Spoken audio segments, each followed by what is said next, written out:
پس چرا نماز نمیخوانیم؟ ضعف عقیده است. چرا عروسی اسلامی نمیکنیم؟ ضعف عقیده است.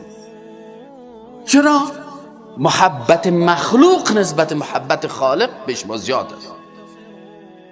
محبت خالق که در قلبت بود کل دنیا خفه شود، کل دنیا خفه شود، لکن الله خفه نشه. چرا از جیبت پیسه نمیبرایه؟ عقیدت ضعیف. چرا به خاطر اسلام مصرف نمیکنی؟ عقیدت ضعیف. کی عروسی اسلامی میکنه در جوانان؟ کی نماز 5 وقت در جماعت میره؟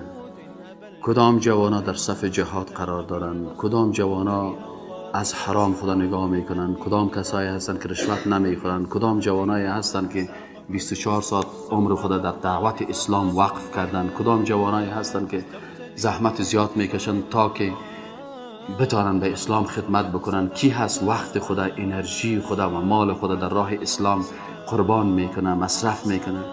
کسی که عقیده قوی داشته باشه. اما اگر عقیده قوی نداشتی باز هیچ کارا رو کردن نمیتونی. از این خاطر کس را نگو که عروسی اسلامی بکن. من هیچ کس را نمیگم. کس را میگم که عقیدهش جور شده باشه. او باز نمیگم، من نمیگم، خودش میگه که ما عروسی خود اسلامی میکنم، خودش میگه من 5 وقت با نماز میکنم.